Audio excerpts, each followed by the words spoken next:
You're listening to PetLifeRadio.com.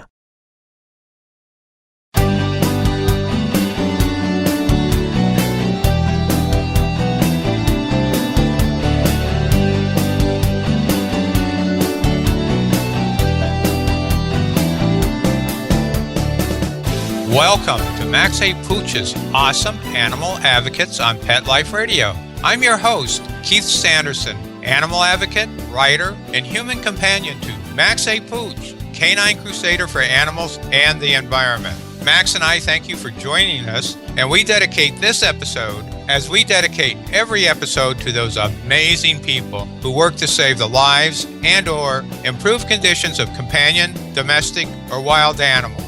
Max A. Pooch believes today's guest, Dr. John Pilley, is an awesome animal advocate because he has proven what dog owners have known all along. Dogs are far smarter than the scientific community has given them credit. By proving this, Dr. Pilley has made the argument stronger than ever for the humane treatment of our canine companions. We will learn about the amazing work Dr. Pilley has done with Chaser, the incredible dog who knows more than 1,000 words, when we return from our break.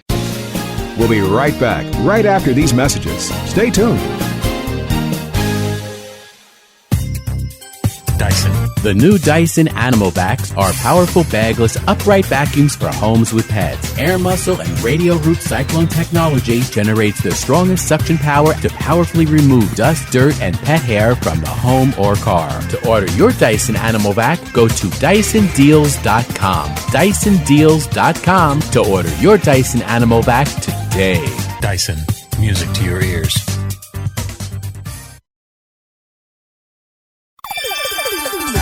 Let's Talk Pets on PetLifeRadio.com.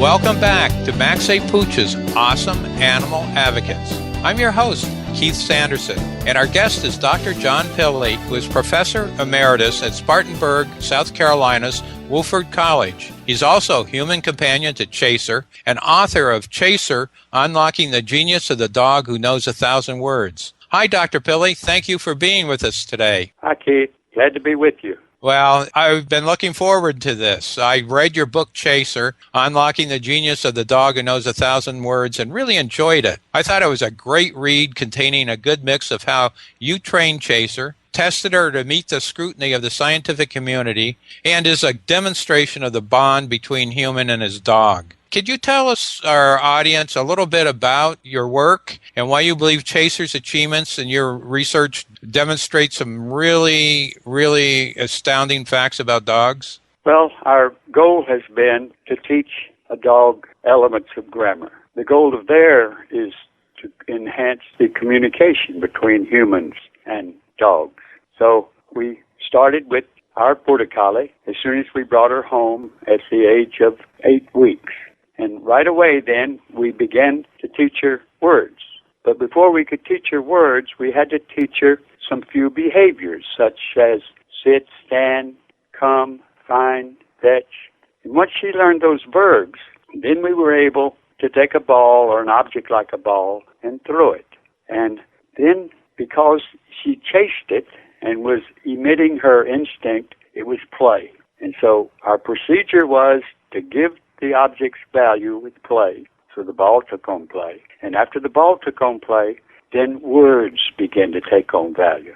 And then she began to attend. You know, it's interesting because no matter what we do, I think we know that with dogs, we need to acquaint them with some basic foundation commands. And I know with my dog, Max A. Pooch, that was our first step. He's a black lab retriever. And before we did anything else, it was to get those basic commands. And then you said something else, and to make it fun. And to any dog owner or somebody who's thinking about getting a dog, I think that's very important for them to understand that it's got to be fun for the dog. Well, play is the motivator. It's also the reinforcer. So play is key. It's absolutely essential. If you want the behaviors, if you want the learning to take place, it must be rewarded. It must be fun. And again, with Max, a lot of times people will ask me, well, how long did it take you to teach him to do this? a certain activity? And I say I don't know because I just thought, well, it'd be fun to learn how to do it. And we're going for a walk and I'll teach them to do this. And when it gets done, and we'll move on to the next thing. And kept it fun for me because I happen to sometimes be a little impatient, and it, more importantly, makes it fun for Max. That sounds good. You're both a scientific researcher and a dog lover. Did you find it difficult to reconcile your personal feelings about dogs? Well, it's particularly Chaser, because the pictures of her, she is just an incredibly beautiful animal. But did you find it difficult to reconcile your personal feelings about dogs while at the same time remaining objective in your research? No, there was no conflict at all. Of course, Chaser was primarily a member of our family, but by making the teaching fun, using her instincts, the opportunities for her to emit those behaviors that she was born with, it blended in quite easily.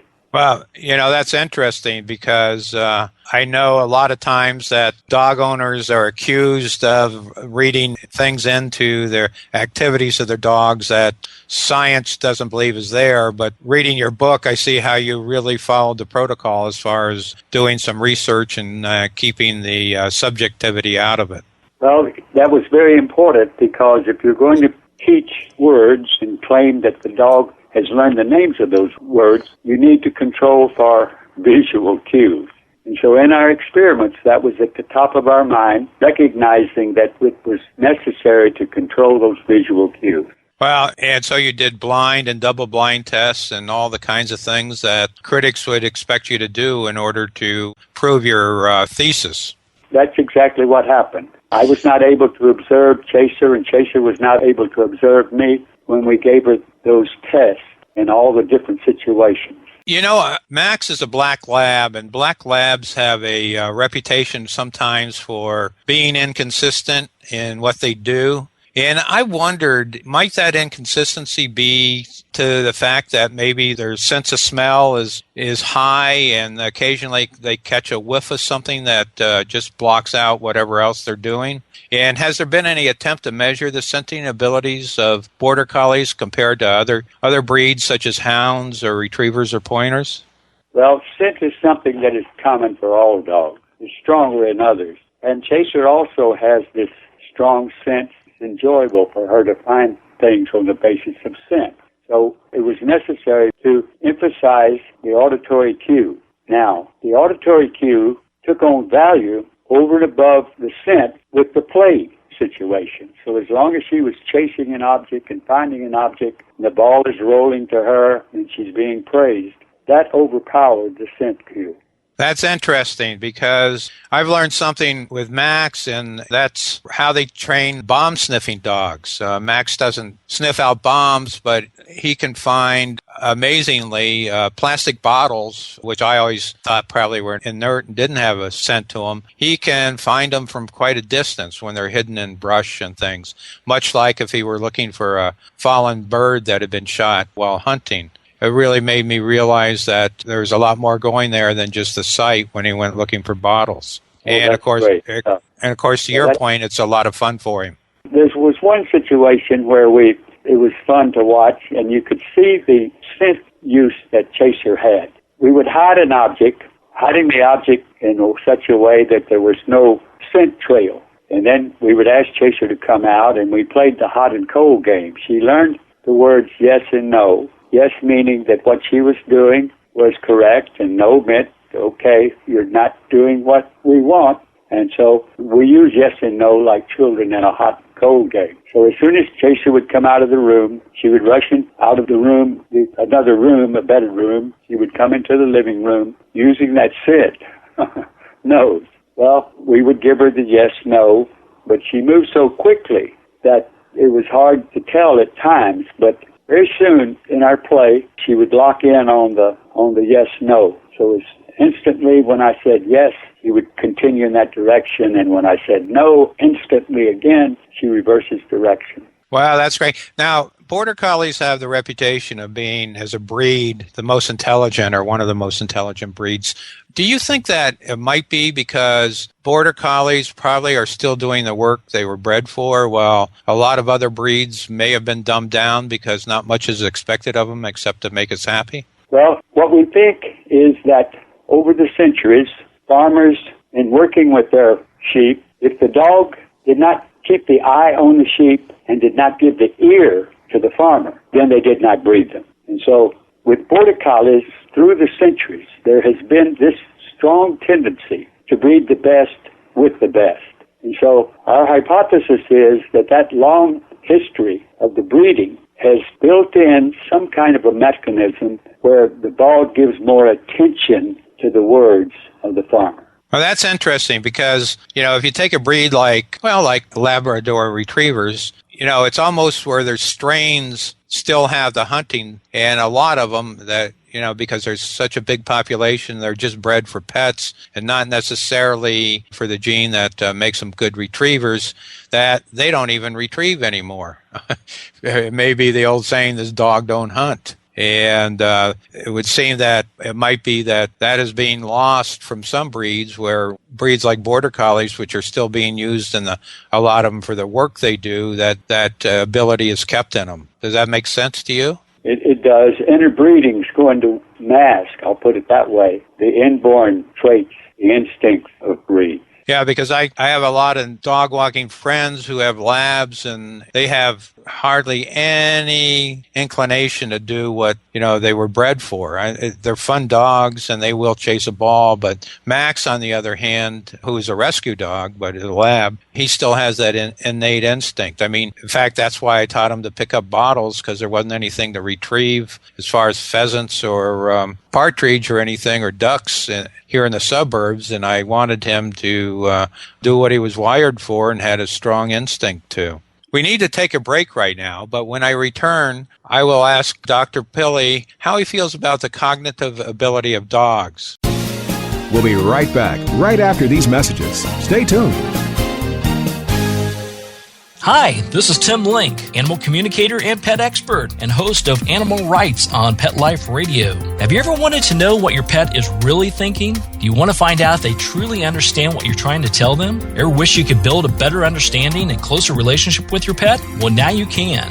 Learning to Communicate with Animals is a 4-part on-demand workshop. In the workshop, you'll learn the essential techniques that are necessary to communicate with animals, including what is animal communication, breathing correctly to achieve the perfect state to communicate with your animals at a deeper level, using guided meditation exercises and method to communicate with animals, and how to send and receive information from your animals. So if you're wanting to learn how to communicate and connect with your animals at a deeper level, visit PetLifeRadio.com/workshop and purchase and download Learning to Communicate with Animals. You'll be glad you did. I'm not much of a reader, but I do wish I were more well-read. There are so many great books coming out. I wish I could find a way to keep up.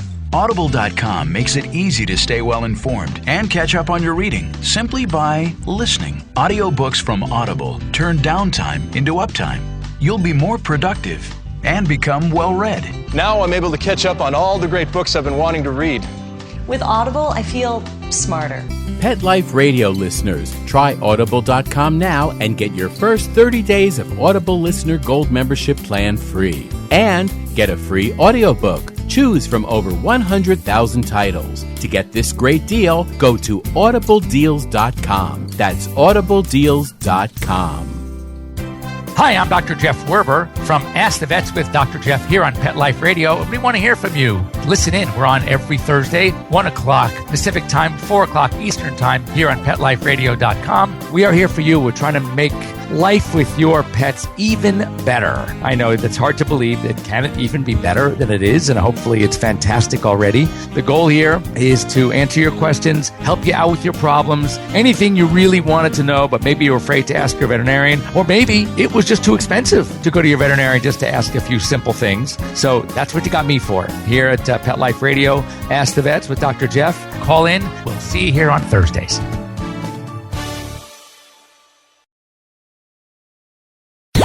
Let's talk pets. Let's talk pets On Pet Life Radio. Pet Life Radio. PetLifeRadio.com.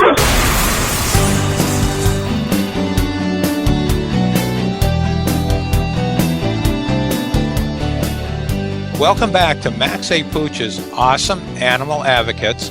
I'm your host, Keith Sanderson, and with us today is Dr. John Pilley, the human companion to Chaser, the Border Collie who knows more than 1,000 words, and much more, I might add.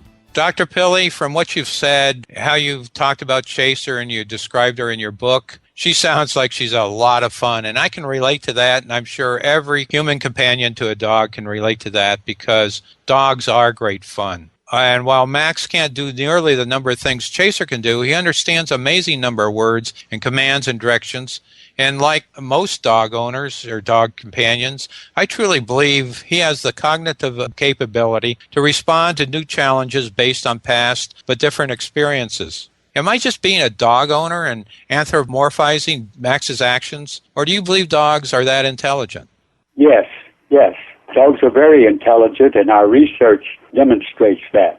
Several of our experiments precisely identified the use of mental inferences. And when we talk about mental inferences, we're talking about things that are learned that represent concepts. One example is the learning by exclusion. Children, when given a challenge where there are two objects out there, and one might be red and the other one might be chromium, which the infant or child doesn't know the meaning of at all.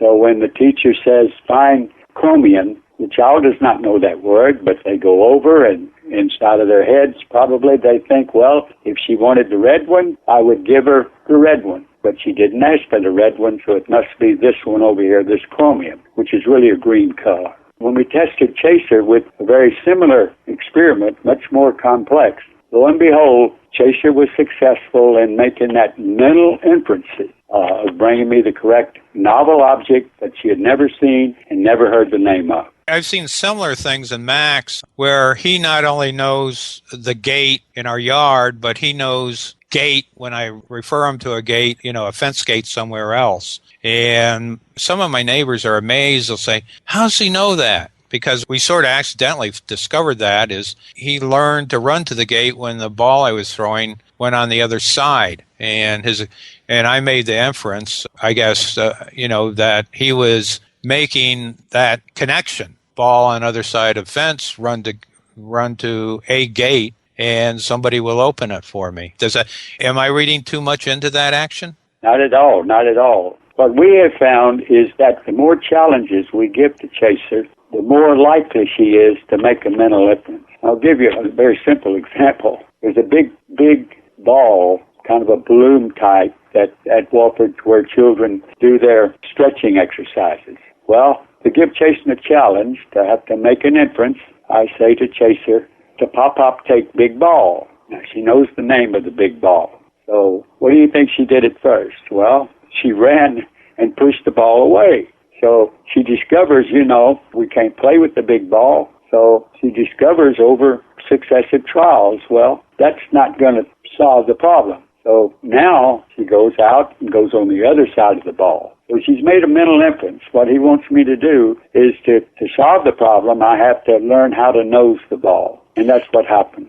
We were talking about sense of smell before and sight. Now, do you think Chaser and Border Collies can differentiate individual sheep when they're herding them or bringing them in to the shepherd? Well, that's a story that farmers have told me, and I don't have any trouble at all believing that. Sure, each sheep, like each human, has different characteristics. And these Border Collies, with training and with testing and given the opportunity, can make that choice very easily, I'm thinking. Wow, that's amazing. That's amazing. And another question, and that has to do about the strength of the bond that develops between a dog and its human companion. Do you think this is really a two-way street and that the dog also feels a strong bond or a loyalty? Or are they just meat-eating machines that stick with us because we feed them? And do you have any research or anecdotal experience that backs up how you feel? I believe, and this is common among animal psychologists, is that dogs for thousands of years have co-evolved with humans, such that common mental processes have developed and emotional qualities. So I don't have any trouble at all in terms of understanding and believing in terms of this special bond that humans and dogs have, far and beyond any other creature.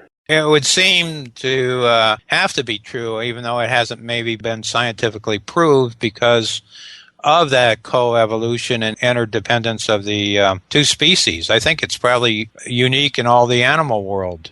Am I right about that? I think so. And, I ask each of my guests this question. With all the human misery in the world, how can you justify spending time, money, and resources researching, and I know loving and advocating for animals such as dogs? Well, as humans, with our cultures, as we evolve more and more and more and become more mental, we're losing part of our inner nature. Dogs, we have with us creatures that go back, way back in time. And so the dog is a reminder for us, I believe, in terms of how to live a life. There's a saying, I forget the fellow's name, where he says, there are some simple truths, and dogs know them all. I think that's John Duermore. That's great, because I certainly know that going out with Max, my life gets straightened out a lot of times, just getting down to the fundamentals of enjoying some time outdoors and watching him do his thing. While I think about it, where can our audience go to learn more about Chaser, the dog who knows 1,000 words, or where can they purchase the book? Well, on the web, if someone goes www.chaserthebordercollie.com. A lot of information and videos are there that give some close thoughts in terms of how to teach. In addition to that, we have a book that's come out, Chaser the Border Collie, in which we share the story from the very beginning when she came into our home at 8 weeks. So we're finding that a lot of people find that book very profitable.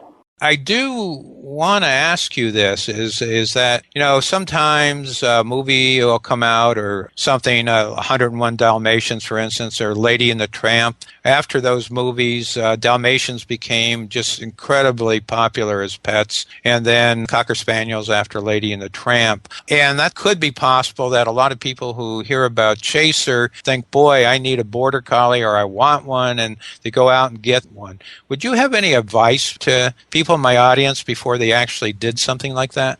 Well, I think the owner needs to, or the one that's interested in finding a pup or a dog, they need to think a little bit about the Border Collie. The Border Collie has got this tremendous amount of energy, and there's a demanding that the owner will experience. So one needs a lot of time and willingness to play with the dog and work with the dog, especially a Border Collie. Yeah, and it's not only physical energy, it's mental energy, is it? That needs, otherwise you just get bored, right? Right. There needs to be a creativity in the owner in terms of how to play different games. Chaser has about 12 games that we have constantly, so we can shift back and forth, such that the interest is still there. I know it's interesting. My sister lives in upstate New York. She has 3 dogs. One of them is a Border Collie. They're all rescues. And they live on a farm, and about an acre of it is a meadow, which has an invisible fence. And every morning the routine is just so amazing to watch, is that her Border Collie and the other 2 dogs will go out, but they all follow her because she leads them to where the chipmunks probably are, or where the squirrels are, or where the deer may have jumped across the fence or whatever. And it's like she's leading the tribe and doing what their little group, or in this case their pack, should be doing, but she's really taken charge. Oh, that's awesome. That's marvelous. That's what the dog needs. And and it's good for humans to watch that too, because there's no doubting about the intelligence that is being processed, as she'll make decisions which way to go or what to do, and turn them on. So again, if I want to learn more about you and Chaser, can you give me that website again? Chaser's website is www.chaserthebordercollie.com. On this website, you'll find much information, photos, videos that will increase your knowledge in terms of how we work with Chaser. I might add that, in the winter months where it's not really so easy to get out, and if anyone's looking for a good read, any animal advocate or dog lover, I think this is probably one of the best I've come across. So take a look at the website, and then it'd be a good deal to either purchase the book or go to your library, but I think it's one of the best dog books that's come along in a long while. And Dr. Pilley, you've been an awesome guest, and Max A. Pooch and I thank you for being with us today. We've run out of time, and time really goes fast when we have somebody who really understands animals and shares his knowledge and experience with us. Thank you so much, and thank you for telling the story of Chaser, a dog similar to all other dogs. We want to thank you, our listeners, for spending your valuable time with us. You're all fantastic, and we hope you tell your friends about awesome animal advocates. And a special thanks to Mark Winter, co-founder and executive producer of Pet Life Radio, and our sponsors for making this episode of Max A. Pooch's Awesome Animal Advocates possible. I'm Keith Sanderson, host and creator of Max A. Pooch's Awesome Animal Advocates, saying thank you to all those animal advocates who work so hard on behalf of those who can't speak for themselves. Max A. Pooch gives them 5 big tail-wagging woofs. Let's Talk Pets, every week on demand, only on PetLifeRadio.com.